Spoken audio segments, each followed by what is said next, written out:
At other times, having placed proper sentinels to guard the body and telegraph itself on the least appearance of danger, the royal soul, feeling its high-born nature, demands a supply, not to be found within itself always, leaving for a while the scene of its sojourn, and leaps upward to the starry vault, to the hold converse with the stars and their holy tenants. Then we have visions. Again, it takes journeys over the earth's surface, visits old, familiar, or new and unknown places, persons, and things. Then we are clairvoyant. These are moods and phases of the soul's existence and activities, but they are not the highest, for at still other times it arrays itself in the most regal garb, and marshaled by an army itself has called into being, solemnly marches forth to attend the council of the hours. And here a holy awe steals over me that this trait in the power of soul is revealed. At such times we prophesy and become familiar with events, persons, principles, and things yet unborn in time and space. We have receded behind the wall of consciousness and bathed for a time in the sea of mystery, every billow and wavelet of which constitutes a destiny.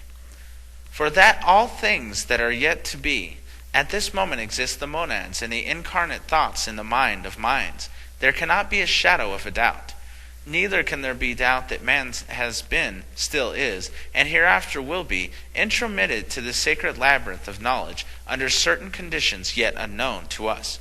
And yet man is a free-acting being. By and by the sleep is ended, and we return to the outer everyday life. The soul magazines have been stored full of the needful energies, both for itself and body, and it can, at will, and sometimes by the action of a power lying back of volition, send forth these fiery elements to warm up and invigorate the outer self, as occasion may demand. Thus comes the blush of love, and inspiration of song and acting, the fire and energy of speech and oratory, the flames of lust and passion, the brutal vigor of the athlete and the pugilist, the blaze of anger, and the sudden and awful courage and ferocity of those who, at other times, are poltroons and errant cowards. Of course, some people accumulate more of this fine fire than others, and some are more sensitive to its action, even when it's quiescent, than less fine organizations could be. And these very sensitive persons will, from the effect of this accumulated power upon them, tell you more in an individual's character from a half-hour's association than others could after a dozen years of intimacy, for they come in almost direct rapport with the soul itself, and with something of which the sphere is charged, whereas those who are not so sensitive must base their verdict on what they see and hear, the others on what they feel and know. This fact is beginning to be well known, but there is a consideration arising out of its vast importance. It is this: those who are most sensitive are the very ones who absorb the deepest of those energies. They draw it in like sponges and give it out the same, as may be daily seen on the platforms when spiritual mediums fulminate their doctrines. There you will see a fine, sensitive, delicate woman speaking for hours in tones of thunder and with an energy sufficient to rack a far stouter frame to pieces, physically sustained by what she draws from the audience, and returns, likewise, with something added from herself. Such persons sitting in circles either draw off very life of those whom with they join hands or come in contact, or else themselves are sponged dry.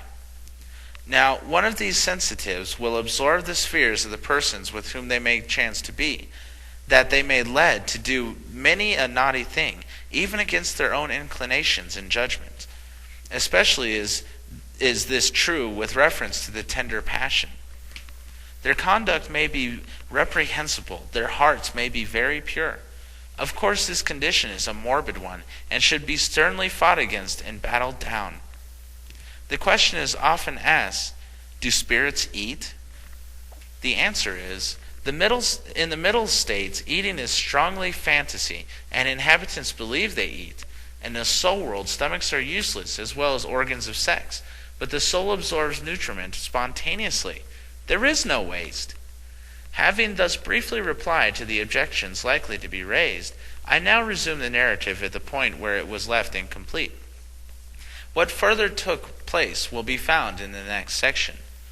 As the splendid sentences of Thothmore recorded in a previous section fell upon the hearing of my soul, that soul involuntarily bowed itself in awe, and as the expressions, the workshop of the eternal God, the orchestra of the symphonies, the ladder reaching from nothing to the great dome, beneath which it sits in awful majesty, the great I Am.